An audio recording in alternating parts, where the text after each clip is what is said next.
ಕಿಶೋರ ಭಾರತದ 6ನೇ ಅಧ್ಯಾಯ ಕಾಡಿಗಟ್ಟಿತು ಜೂಜಿನ ಹುಚ್ಚಾಟ. ಇದರ ಮೊದಲನೇ ಉಪ ಅಧ್ಯಾಯ ಪಂದ್ಯದ ಪಗಡೆಯಾಟ ಅಂತ. ದುರ್ಯೋಧನ ಹಸ್ತಿನಾವತಿಗೆ ಬಂದ ಮೇಲೆ ಕೂಡ ಅವನಿಗೆ ಇಂದ್ರಪ್ರಸ್ಥದ ಘಟನೆಗಳನ್ನು ಮರೆಯೋದಕ್ಕಾಗಲೇ ಇಲ್ಲ. ಯುಧಿಷ್ಠಿರ ಚಕ್ರವರ್ತಿ ಆದದ್ದು, ರಾಜಸೂಯಾಗದ ವೈಭವ, ಮಯ ನಿರ್ಮಾಣ ಮಾಡಿದಂಥ ಅತ್ಯದ್ಭುತವಾದ ಸಭಾಭವನ, ಅಲ್ಲಿ ತನಗಾದಂಥ ಅಪಮಾನ ಎಲ್ಲವೂ ಅವನ ಅಭಿಮಾನವನ್ನು ಮತ್ತೆ ಮತ್ತೆ ಚುಚ್ಚುತ್ತಾ ಇತ್ತು. ಹೇಗಾದರೂ ಸರಿ ಪಾಂಡವರಿಗೆ ಕೆಡಕುಂಟು ಮಾಡಬೇಕು ಅನ್ನೋ ಯೋಚನೆಯಲ್ಲಿ ಆತ ತಲ್ಲೀನಾದ. ಅವನ ಚಿಂತ್ರಾಕ್ರಾಂತ ಮುಖವನ್ನು ಕಂಡು ದುಶ್ಯಾಸನ, ಶಕುನಿ, ಕರ್ಣರು, ದುರ್ಯೋಧನ, ನಿನ್ನ ಚಿಂತೆ ಕಾರಣ ಏನು ಅಂತ ಕೇಳಿದರು. ದುರ್ಯೋಧನ ಇಂದ್ರಪ್ರಸ್ಥದ ಘಟನೆಗಳನ್ನೆಲ್ಲ ವಿವರಣೆ ಮಾಡಿದ. ಪಾಂಡವರನ್ನ ಯಾವ ರೀತಿ ನಾಶಗೊಳಿಸಬೇಕು ಅನ್ನೋದೇ ತಿಳಿತಾ ಇಲ್ಲ ಅಂತ ನಿಟ್ಟುಸಿರುಬಿಟ್ಟ. ಕರ್ಣ, ದುಶ್ಯಾಸನ, ಶಕುನಿಗಳಿಗೂ ಪಾಂಡವರ ಮೇಲೆ ದುರ್ಯೋಧನನಿಗಿದ್ದಷ್ಟೇ ದ್ವೇಷ, ಮಾತ್ಸರ್ಯಗಳಿದ್ವು. ಪಾಂಡವರನ್ನು ಕೊನೆಗಾಣಿಸೋದಕ್ಕೆ ಅವರು ಯಾವ ಹೀನಕೃತ್ಯವನ್ನು ಮಾಡೋಕ್ಕೂ ಹಿಂಜರಿತಾ ಇರಲಿಲ್ಲ. ದುರ್ಯೋಧನ ಸಹಿತ ಇವರುಗಳನ್ನು ಕೇಳದೆ ಯಾವ ಕೆಲಸಕ್ಕೂ ಕೈ ಹಾಕ್ತಿರ್ಲಿಲ್ಲ. ಹೀಗೆ ಈ ನಾಲ್ವರದು ಒಂದು ದುಷ್ಟಕೂಟ ಆಗಿತ್ತು. ಆದ್ದರಿಂದಲೇ ದುರ್ಯೋಧನ, ದುಶ್ಯಾಸನ, ಕರ್ಣ ಮತ್ತು ಶಕುನಿ ಈ 4 ಜನರ ಗುಂಪನ್ನ ವಿದುರಾದಿಗಳು ದುಷ್ಟಚತುಷ್ಟಯ ಅಂತ ಕರೀತಾ ಇದ್ರು. ಕರ್ಣನಂತೂ ಪಾಂಡವರಿಗೆ ಏನಾದರೂ ಕೆಡಕುಂಟು ಮಾಡಿ ದುರ್ಯೋಧನ ಸಂತೋಷ ಪಡಿಸ್ಬೇಕು ಅನ್ನೋ ಕಾತರದಲ್ಲಿದ್ದ. ಅವನು, ನಾವು ಇಂದ್ರಪ್ರಸ್ಥದ ಮೇಲೆ ದಂಡೆತ್ತಿ ಹೋಗೋಣ, ಪಾಂಡವರನ್ನು ಸೋಲಿಸಿ ಅವ್ರ ರಾಜ್ಯವನ್ನು ವಶಪಡಿಸಿಕೊಳ್ಳೋಣ ಅನ್ನೋ ಸಲಹೆಯನ್ನು ಕೊಟ್ಟ.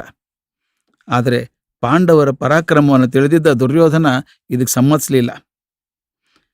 ಶಕುನಿ ಕೌರವರ ಸೋದರ ಮಾವ, ಮಹಾವಂಚಕ ಅವನು ಪಾಂಡವರಿಗೆ ಕೇಡು ಬಗೆಯೋದಕ್ಕೆ ಸಮಯ ಕಾಯ್ತಾ ಇದ್ದ. ಅವನು ದುರ್ಯೋಧನನ ಕುರಿತು ಹೇಳಿದ, ದುರ್ಯೋಧನ, ಚಿಂತಿಸಬೇಡ, ನಿನ್ನ ಸಮಸ್ಯೆಗೆ ನನ್ನ ಬಳಿ ಒಂದು ಪರಿಹಾರ ಇದೆ. ನಿನಗೆ ಗೊತ್ತಿರಬಹುದು, ದುರ್ಯೋಧನನಿಗೆ ಪಗಡೆ ಆಟದ ಹುಚ್ಚಿದೆ. ನಾವು ಅದನ್ನ ದೌರ್ಬಲ್ಯವನ್ನು ಬಳಸ್ಕೊಳ್ಬೇಕು. ನೀನು ಯುಧಿಷ್ಠಿರನನ್ನ ಪಗಡೆ ಆಟಕ್ಕೆ ಕರೆ. ನಾನು ನಿನ್ನ ಪರವಾಗಿ ಅವನೊಡನೆ ಪಗಡೆ ಆಡಿ ಅವನ ಇಡೀ ರಾಜ್ಯವನ್ನೇ ನಿನಗೆ ಗೆದ್ದು ಕೊಡ್ತೇನೆ. ನಾನು ಆಟದಲ್ಲಿ ನಿಷ್ಣಾತನಾಗಿದ್ದೇನೆ. ಆದ್ದರಿಂದ ನೀನು ಶೋಲಿನ ಭೀತಿ ಇಲ್ಲದೇನೆ ಅವ್ರು ಹೇಳಿ ಕಳಿಸು ಅಂದ. ದುಶ್ಯಾಸನ, ಕರ್ಣರು ಇದನ್ನು ಅನುಮೋದಿಸಿದರು. ದುರ್ಯೋಧನನಿಗೂ ಈ ಸಲಹೆ ಸರಿ ಅನ್ನಿಸ್ತು. ಧೃತರಾಷ್ಟ್ರನ ಬಳಿಗೆ ಹೋದ. ತಂದೆಗೆ ಹೇಳಿದ, ಅಪ್ಪ, ನಾನೇನು ಈ ಭೂಮಿ ಮೇಲೆ ಬದುಕಿರೋ ಸಾಧ್ಯ ಇಲ್ಲ. ಪಾಂಡವರು ಮಾಡಿದಂಥ ರಾಜಸೂಯಾಗದ ವೈಭವ ಕಂಡ ಮೇಲೆ ನಾನು ಹೊಟ್ಟೆ ಉರಿದು ಹೋಗ್ತಾ ಇದೆ. ನನ್ನ ಚಿಕ್ಕಪ್ಪನ ಮಗ ಯುಧಿಷ್ಠಿರ ಚಕ್ರವರ್ತಿಯಾಗಿ ಮೆರೀತಾ ಇದ್ದಾನೆ. ನಾವು ಮಾತ್ರ ಚಕ್ರವರ್ತಿಗೆ ತಲೆ ಬಾಗುವಂಥ ಸಾಮಂತ ರಾಜರಂತೆ ಇದ್ದೇವೆ. ನಾವಿರೋದು 100 ಜನ, ಅವ್ರು 5 ಮಾತ್ರ. ಆದರೂ ಅವರು ನಮಗಿಂತ ಹೆಚ್ಚಿನ ಶಕ್ತಿ ಪಡ್ಕೊಂಡಿದ್ದಾರೆ.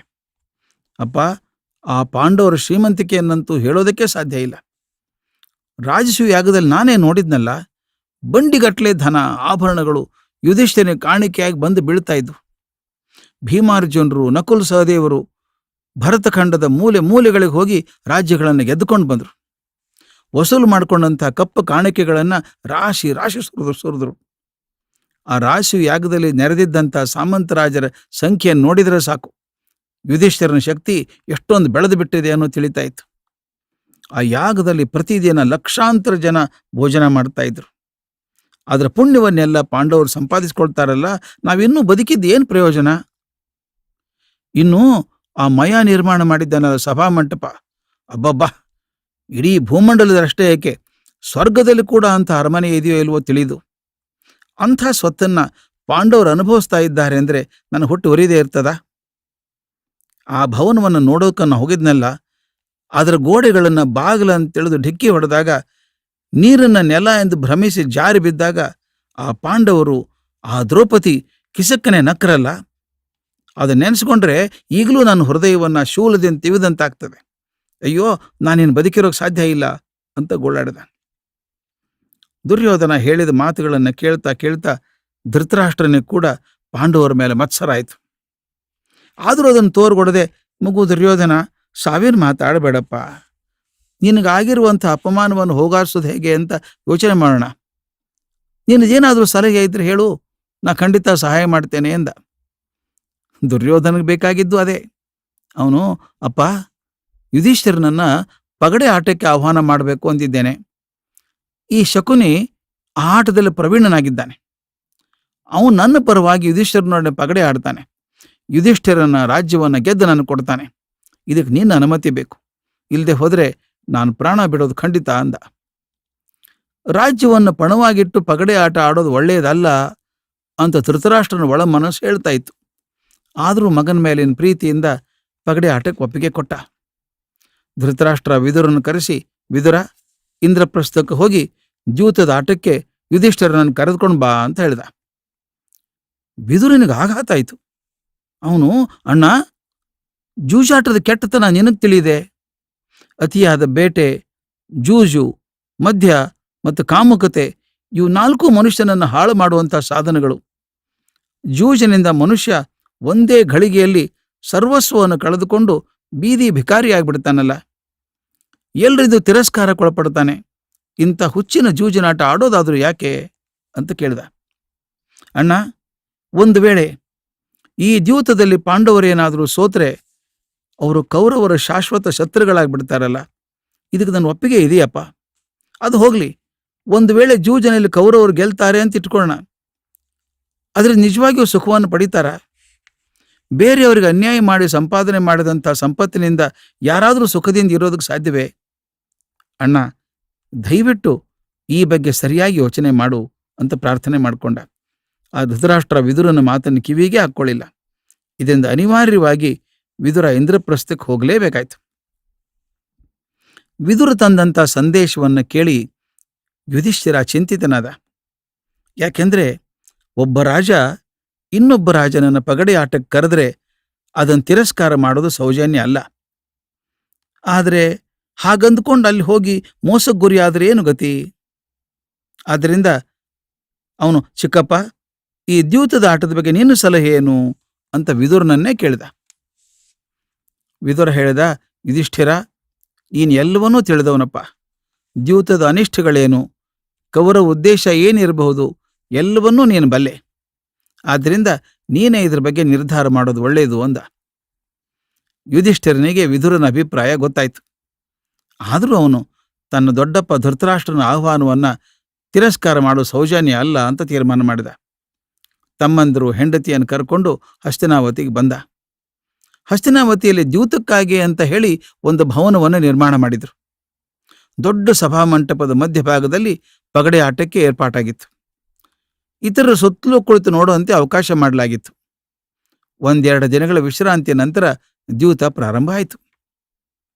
ದುರ್ಯೋಧನ ದ್ಯೂತದಲ್ಲಿ ನೇರವಾಗಿ ಭಾಗವಹಿಸಲಿಲ್ಲ. ನನ್ನ ಪರವಾಗಿ ಶಕುನಿ ಆಡ್ತಾನೆ ಅಂದ್ಬಿಟ್ಟ. ಶಕುನಿ ದುರ್ಯೋಧನನ ಸೋದರ ಮಾವ, ಗಾಂಧಾರ ರಾಜನ ಮಗ, ಗಾಂಧಾರಿ ತಮ್ಮ. ಅವನು ಪಗಡೆ ಆಟದಲ್ಲಿ ಪ್ರಾವೀಣ್ಯತೆ ಪಡೆದಿದ್ದಾನೆ. ಅದಲ್ಲದೆ ಮೋಸದ ಆಟ ಆಡೋದ್ರಲ್ಲಿ ಅವನು ನಿಸ್ಸೀಮ. ಯುಧಿಷ್ಠಿರನಿಗೆ ಶಕುನಿಯ ವಂಚಕ ಅನ್ನೋದು ಗೊತ್ತು. ಅದಲ್ಲದೆ ದುರ್ಯೋಧನನ ಪರವಾಗಿ ಶಕುನಿ ಆಡೋದು ನಿಯಮಕ್ಕೆ ವಿರುದ್ಧ ಎಂಬುದು ತಿಳಿದಿದೆ. ಆದರೂ ಇದೆಲ್ಲ ದೊಡ್ಡಪ್ಪನ ಸಮ್ಮತಿಯಿಂದಲೇ ನಡೀತಾ ಇದೆ. ಆದ್ದರಿಂದ ಧೃತರಾಷ್ಟ್ರನ ಮನಸ್ಸು ನೋಯಿಸಬಾರದು ಅಂತ ಆಟಕ್ಕೆ ಒಪ್ಪಿಗೆ ಕೊಟ್ಟ. ಶಕುನಿ ಯುಧಿಷ್ಠಿರರು ಪಗಡೆ ಆಟಕ್ಕೆ ಪ್ರಾರಂಭ ಮಾಡಿದರು. ಮೊದಲು 10 ಲಕ್ಷ ಸುವರ್ಣ ನಾಣ್ಯಗಳನ್ನು ಪಣವಾಗಿಟ್ರು. ದಾಳಗಳನ್ನು ಒಲಿಸಿ ಆಟ ಆಡೋದಕ್ಕೆ ಶುರು ಮಾಡಿದರು. ಪ್ರಾರಂಭದ ಗರಗಳನ್ನು ನೋಡ್ತಿದ್ದ ಹಾಗೇನೆ ಎಲ್ರಿಗೂ ಆಟದಲ್ಲಿ ಶಕುನಿನೇ ಗೆಲ್ತಾನೆ ಅನ್ನೋ ಸ್ಪಷ್ಟ ಆಯಿತು. ಯಾಕೆಂದ್ರೆ ದಾಳುಗಳು ಅವನು ಕೇಳಿದ ಗರಗಳನ್ನೇ ಕೊಡ್ತಾ ಇದ್ವು. ಯುಧಿಷ್ಠಿರನಿಗೆ ಬೇಡವಾದ ಗರಗಳೇ ಬೀಳ್ತಾ ಇದ್ವು. ನೋಡ್ತಿದ್ದ ಹಾಗೆ ಶಕುನಿಯ ಪಡೆಗಳು ಯುಧಿಷ್ಠಿರನ ಪಡೆಗಳನ್ನು ಹೊಡೆದು ಮುಂದೆ ಹೋಗ್ತಾ ಇದ್ವು. ಶಕುನಿ ಎಲ್ಲ ಕಾಯಿಗಳ ಹಣ್ಣಾದರೂ ಯುಧಿಷ್ಠಿರನ ಕಾಯಿಗಳು ಇನ್ನೂ ಮನೆಯಲ್ಲೇ ಇದ್ವು. ಹೀಗಾಗಿ ಶಕುನಿ ಮೊದಲನೇ ಆಟವನ್ನು ಗೆದ್ದುಕೊಂಡ್ಬಿಟ್ಟ. ಯುಧಿಷ್ಠಿರ ತನ್ನ ಸೋಲನ್ನು ಒಪ್ಪಿಕೊಂಡು ಇಷ್ಟಕ್ಕೆ ಆಟ ನಿಲ್ಲಿಸಿದ್ರೆ ಚೆನ್ನಾಗಿತ್ತು. ಆದ್ರೆ ಅವನು ಹಾಗೆ ಮಾಡಲಿಲ್ಲ. ಮತ್ತೊಮ್ಮೆ ಕಾಯಿ ಹೂಡಿದ. ಈ ಸಲ ಅನೇಕ ಕೋಟಿ ಸುವರ್ಣ ವರಹಗಳನ್ನು ಪಣವಾಗಿಟ್ಟ. ಶಕುನಿ ದಾಳಗಳನ್ನು ಉರುಳಿಸಿ ತನಗೆ ಬೇಕಾದ ಗರಗಳನ್ನು ಪಡೆದು ಈ ಆಟವನ್ನು ಗೆದ್ದ. ಇಷ್ಟು ಹೊತ್ತಿಗೆ ಯುಧಿಷ್ಠಿರನಿಗೆ ಆಟದ ಅಮಲು ಹತ್ತು ಬಿಡ್ತು ಚೆನ್ನಾಗಿ. ಅವನು ತನ್ನ ಅರಮನೆಯಲ್ಲಿದ್ದ ಆಭರಣಗಳನ್ನು ಪಣವಾಗಿ ಇಟ್ಟಾಡಿದ. ಅದನ್ನೆಲ್ಲ ಸೋತ. ಆನಂತರ ಫಲವತ್ತಾದ ಭೂಮಿಗಳನ್ನು ಒಡ್ಡಿದ. ಸೋತ. ತನ್ನಲ್ಲಿದ್ದ ಆನೆ, ಕುದುರೆ, ರಥಗಳು, ಸೈನಿಕರು ಹೀಗೆ ಒಂದೊಂದಾಗಿ ಪಣಬಿಟ್ಟ. ಎಲ್ಲವನ್ನೂ ಸೋಲ್ತಾ ಬಂದ. ಯುಧಿಷ್ಠಿರನ ಸೋಲನ್ನು ಕಂಡು ಉಳಿದ ಪಾಂಡವರಿಗೆ ಚಿಂತೆ ಆಯಿತು. ಸಭೆಯಲ್ಲಿದ್ದ ಅನೇಕ ಹಿರಿಯರಿಗೆ ವ್ಯಥೆ ಆಯಿತು. ಅವರೆಲ್ಲ ಯುಧಿಷ್ಠಿರನಿಗೆ ಕಣ್ಸನ್ನೆ ಕೈಸನ್ನೆಗಳಿಂದ ಆಟ ನಿಲ್ಲಿಸಬೇಕು ಅಂತ ಸೂಚನೆ ಮಾಡಿದ್ದು ವ್ಯರ್ಥ ಆಗಿ ಹೋಯಿತು. ಯುಧಿಷ್ಠಿರ ಅವನ್ನೆಲ್ಲ ಗಮನಿಸಲೇ ಇಲ್ಲ. ಆಟದ ಮೇಲೆ ಅವನ ದೃಷ್ಟಿ ಇತ್ತು. ಸೋಲೋದು ಹೆಚ್ಚಾದಷ್ಟು ಅವನ ಪಣ ದೊಡ್ಡದಾಗ್ತಾ ಹೋಯಿತು. ಆದರೆ ಅವೆಲ್ಲ ಅವನ ಕೈ ಬಿಟ್ಟು ಹೋಯಿತು. ದ್ಯೂತ ಅನ್ನೋದು ಬಹಳ ಅನಿಷ್ಟಕರವಾದದ್ದು ಎಂಬ ವಿದುರ ಮೊದಲಾದವರು ಹೇಳಿದಂಥ ವಚನಗಳು ಅವನ ನೆನಪಿಗೇ ಬರಲಿಲ್ಲ. ಜೂಜಿನ ಆಟದಲ್ಲಿ ಒಮ್ಮೆ ಸೋತವನು ಮುಂದಿನ ಆಟದಲ್ಲಿ ಖಂಡಿತ ಗೆಲ್ತೇನೆ ಎಂಬ ವಿಶ್ವಾಸದಿಂದ ಹೆಚ್ಚು ಹಣ ಇಟ್ಟು ಪಣವಾಗಿಟ್ಟು ಎಲ್ಲವನ್ನೂ ಸೋಲ್ತಾ ಬರ್ತಾನೆ. ಅದೊಂದು ರೀತಿ ಅಮಲಿದ್ದ ಹಾಗೆ. ಆ ಸಮಯದಲ್ಲಿ ಸೋಲುವವನ ಬುದ್ಧಿ ಅವನ ಕೈಯಲ್ಲಿ ಇರೋದಿಲ್ಲ. ಸೋತದ್ದನ್ನು ಮರಳಿ ಪಡಿಬೇಕು ಎಂಬ ಆಸೆ, ಎದುರಾಳಿಯನ್ನು ಸೋಲಿಸಬೇಕು ಅನ್ನೋ ಛಲ, ಮುಂದಿನ ಆಟದಲ್ಲಿ ಗರ ಚೆನ್ನಾಗಿ ಬಿದ್ದು ಗೆಲ್ತೇನೆ ಅನ್ನುವಂಥ ಅಂಧವಿಶ್ವಾಸ. ಈ ಕೆಟ್ಟ ಹಠದಿಂದ ಜೂಜುಗಾರ ತನ್ನ ಸರ್ವಸ್ವವನ್ನು ಕಳ್ಕೊಳ್ತಾನೆ. ಎಲ್ಲವನ್ನೂ ಕಳ್ಕೊಂಡ್ರೆ ನಾಳೆಗೇನು ದಿಕ್ಕು? ತನ್ನನ್ನೇ ನಂಬಿರುವ ಮಡದಿ ಮಕ್ಕಳ ಗತಿ ಏನು? ಇವುಗಳ ಪರಿಜ್ಞಾನನೇ ಇರೋದಿಲ್ಲ. ಯುಧಿಷ್ಠಿರನ ವಿಷಯದಲ್ಲೂ ಆದದ್ದು ಹಾಗೇನೆ. ಶಕುನಿ ದಾಳಗಳನ್ನು ಪೂರ್ಣವಾಗಿ ತನ್ನ ವಶಪಡಿಸಿಕೊಂಡಿದ್ದ. ಅವು ಅವನು ಹೇಳಿದ ಹಾಗೆ ಕೇಳ್ತಾ ಇದ್ವು. ಹೀಗೆ ಮೋಸದ ಆಟದಿಂದ ಶಕುನಿ ಯುಧಿಷ್ಠಿರನಿಂದ ಎಲ್ಲವನ್ನೂ ಗೆಲ್ತಾ ಹೋದ. ಅದನ್ನು ತಿಳಿಲಾರದಂಥ ಯುಧಿಷ್ಠಿರ ಪಣಗಳನ್ನು ಹೆಚ್ಚು ಮಾಡ್ತಾನೇ ಹೋದ. ಪಂದ್ಯ ಮುಂದುವರೆದಂತೆ ಯುಧಿಷ್ಠಿರನ ಆಟದ ಅಮಲು ಏರ್ತಾನೇ ಇತ್ತು. ಭೂಮಿ, ಕಾಣಿ, ನಗ ನಾಣ್ಯ, ಪಶು ಸಂಪತ್ತು, ಸೈನ್ಯ ಎಲ್ಲವನ್ನೂ ಕಳ್ಕೊಂಡ. ಕೊನೆಗೆ ತನ್ನ ರಾಜ್ಯವನ್ನೇ ಪಣವಾಗಿಟ್ಟ. ಶಕುನಿ ಯುಧಿಷ್ಠಿರನ ರಾಜ್ಯವನ್ನೂ ಗೆದ್ದುಬಿಟ್ಟ. ಪಂದ್ಯದ ಆಟ ಎಲ್ಲೇ ಮೀರ್ತಿರೋದನ್ನು ಕಂಡು ವಿದುರನಿಗೆ ಬಹಳ ಸಂಕಟ ಆಯಿತು. ಅವನು ಧೃತರಾಷ್ಟ್ರನ ಕುರಿತು ಹೇಳಿದ, ಮಹಾರಾಜ, ಈ ದ್ಯೂತದಿಂದ ಆಗಿರುವಂಥ ಹಾನಿ ಸಾಕು. ಕೂಡಲೇ ಪಂದ್ಯದ ಆಟ ನಿಲ್ಲಿಸೋಕೆ ಆಜ್ಞಾಪ ಮಾಡು. ಮಹಾರಾಜ, ನಿನಗೇನು ಐಶ್ವರ್ಯ ಕಡಿಮೆ ಇದೆಯಾ? ನಿನ್ನ ಬಳಿ ಐಶ್ವರ್ಯದ ಗಣಿನೇ ಇದೆ. ಹಾಗೂ ಇನ್ನೂ ಬೇಕಂದ್ರೆ ಗಳಿಸೋದಕ್ಕೆ ಅನೇಕ ಒಳ್ಳೆಯ ಮಾರ್ಗಗಳಿದ್ದಾವೆ. ಈ ಕೆಟ್ಟ ದ್ಯೂತದಿಂದ ನಿನ್ನ ತಮ್ಮನ ಮಕ್ಕಳನ್ನು ಸೋಲಿಸಿ ಸಂಪತ್ತನ್ನು ಗಳಿಸ್ಬೇಕಾ? ಮಹಾರಾಜ, ದ್ಯೂತದ ಮೂಲಕ ಪಾಂಡವರ ಐಶ್ವರ್ಯನ ಸೆಳ್ಕೊಳ್ಳೋಕೆ ಪ್ರಯತ್ನ ಮಾಡಬೇಡ. ಇದರಿಂದ ಅವ್ರು ನಿನ್ನ ವೈರಿಗಳಾಗ್ಬಿಡ್ತಾರೆ. ಅದರ ಬದಲು ಒಳ್ಳೆ ರೀತಿಯಿಂದ ಅವ್ರನ್ನ ಇನ್ನವರಾಗಿ ಮಾಡ್ಕೋ. ಈ ದುಷ್ಟ ಶಕುನಿಯನ್ನ ರಾಜ್ಯದಿಂದ ಹೊರಗೋಡಿಸು. ಈ ದ್ಯೂತ ನಿಲ್ಲಲಿ ಅಂತ ಆಜ್ಞಾಪನೆ ಮಾಡು ಅಂತ ಪ್ರಾರ್ಥನೆ ಮಾಡಿಕೊಂಡ. ಆದರೆ ಮಗನ ವಿಜಯದಿಂದ ಸಂಭ್ರಮಗೊಂಡಿದ್ದ ಧೃತರಾಷ್ಟ್ರ ವಿದುರನ ಮಾತಿಗೆ ಕಿವಿಗೊಡ್ಲೇ ಇಲ್ಲ. ಇಷ್ಟೆಲ್ಲ ಆದಮೇಲೆ ಕೂಡ ಯುಧಿಷ್ಠಿರ ಆಟವನ್ನು ನಿಲ್ಲಿಸಿದ್ನ? ಶಕುನಿಯಿಂದ ಪ್ರಚೋದಿತನಾಗಿ ತನ್ನ ತಮ್ಮದರನ್ನೇ ಪಣವಾಗಿಟ್ಟಾಡಿದ. ಮಹಾಬಲಶಾಲಿಯಾದ ಭೀಮನನ್ನ, ಧನುರ್ವಿದ್ಯಾ ವಿಶಾರದನಾದಂಥ ಅರ್ಜುನನನ್ನ, ಅಶ್ವಿನಿ ದೇವತೆಗಳಂತೆ ಸುಂದರರಾದ ನಕುಲ ಸಹದೇವರನ್ನ ಪಣವಾಗಿ ಒಡ್ಡಿ ಎಲ್ಲರನ್ನೂ ಸೋತ. ಕೊನೆಗೆ ಮಹಾಧರ್ಮಿಷ್ಠ ಎಂದು ಪ್ರಸಿದ್ಧನಾದ ಯುಧಿಷ್ಠಿರ ತನ್ನನ್ನೇ ಪಣವಾಗಿಟ್ಕೊಂಡ. ಆ ಆಟದಲ್ಲೂ ಸೋತು ತಾನೂ ಶಕುನಿ ಅಧೀನಾದ. ಎಲ್ಲವೂ ಮುಗೀತು ಅಂತ ಎದ್ದಿದ್ದ. ಆಗ ಶಕುನಿ ನಗ್ತಾ, ಯುಧಿಷ್ಠಿರ, ನಿನ್ನಲ್ಲಿ ಇನ್ನೂ ಅಮೂಲ್ಯವಾದಂಥ ಒಂದು ವಸ್ತು ಇದೆಯಲ್ಲ, ಅದನ್ನು ಪಣವಾಗಿಡೋದಿಲ್ವೇ ಅಂತ ಕೇಳಿದ. ಯುಧಿಷ್ಠಿರ, ಯಾವುದದು ಅಂತ ಕೇಳಿದಾಗ ಶಕುನಿ, ನಿನ್ನ ಪತ್ನಿಯಾದ ದ್ರೌಪದಿ ಎಂದ. ಆ ಮಾತುಗಳನ್ನು ಕೇಳಿ ಸಭೆಯಲ್ಲಿದ್ದಂಥ ಧರ್ಮಿಷ್ಠರಿಗೆಲ್ಲ ಬೆಂಕಿ ಮುಟ್ಟಿದಂಗಾಯ್ತು. ಆದರೆ ಧರ್ಮರಾಯರಂತ ಯುಧಿಷ್ಠಿರ ದ್ರೌಪದಿಯನ್ನು ಪಣವಾಗಿಡಲು ಒಪ್ಕೊಂಡ್ಬಿಟ್ಟ.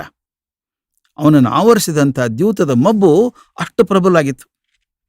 ಸಭೆಯಲ್ಲಿ ನೆರೆದಿದ್ದಂಥ ಸಜ್ಜನರು, ಆಹಾ, ಧರ್ಮರಾಯನಂಥ ಧಾರ್ಮಿಕ ಬುದ್ಧಿಯನ್ನು ಸಹಿತ ಕುಂಠಿತಗೊಳಿಸುವಂಥ ಜೂಜಿಗೆ ಧಿಕ್ಕಾರ ಇರಲಿ ಎಂದರು. ವಿದುರ ಅಂತೂ ದಿಕ್ಕೆ ಚೋಚಿದವನಂಗೆ ತಲೆ ಮೇಲೆ ಕೈ ಹೊತ್ತು ಕುಳಿತುಬಿಟ್ಟ. ಸಭೆಯ ಎಲ್ಲೆಡೆಗೂ ದುಗುಡ ದುಮ್ಮಾನಗಳ ಮಾತು ಕೇಳಿ ಬರ್ತಾ ಇತ್ತು. ಆದರೆ ಯುಧಿಷ್ಠಿರನ ಕಿವಿಗೆ ಮಾತ್ರ ಸಭಿಕರ ಮಾತು ಬೀಳಲೇ ಇಲ್ಲ. ಅಷ್ಟರ ಮಟ್ಟಿಗೆ ಅವನ ಆಟದಲ್ಲಿ ಮುಳುಗಿ ಹೋಗಿದ್ದ. ಕೊನೆಗೆ ಯುಧಿಷ್ಠಿರ ದ್ರೌಪದಿಯನ್ನು ಪಣವಾಗಿ ಒಡ್ಡಿದ. ದ್ರೌಪದಿಯನ್ನೂ ಸೋತುಬಿಟ್ಟ. ಒಂದು ಕ್ಷಣ ಇಡೀ ಸಭೆ ದಂಗಾಗಿ ಹೋಯಿತು. ಸಜ್ಜನರಾದ ಆಸ್ಥಾನಿಕರೆಲ್ಲ ದುಃಖದಲ್ಲಿ ಮುಳುಗಿ ಹೋದರು. ಯುಧಿಷ್ಠಿರ ರಾಜ್ಯವನ್ನು ಕಳ್ಕೊಂಡಾಗ್ಲೂ, ತಮ್ಮಂದರನ್ನು ಕಳ್ಕೊಂಡಾಗ್ಲೂ, ಸ್ವತಃ ಅವನೇ ದಾಸನಾದಾಗಲೂ ಯಾರಿಗೂ ಇಷ್ಟು ದುಃಖ ಆಗಿರಲಿಲ್ಲ. ಆದರೆ ಪತಿವ್ರತಿಯಾದ ತನ್ನ ಪತ್ನಿಯನ್ನ ಧರ್ಮಾತ್ಮನಾದ ಯುಧಿಷ್ಠಿರ ಪಣವಾಗಿಟ್ಟು ಸೋತಿದ್ದಾನೆ. ಅಯ್ಯೋ, ಇನ್ನೇನು ಗತಿ ಅಂತ ಎಲ್ಲರೂ ಗಾಬರಿಯಾದರು.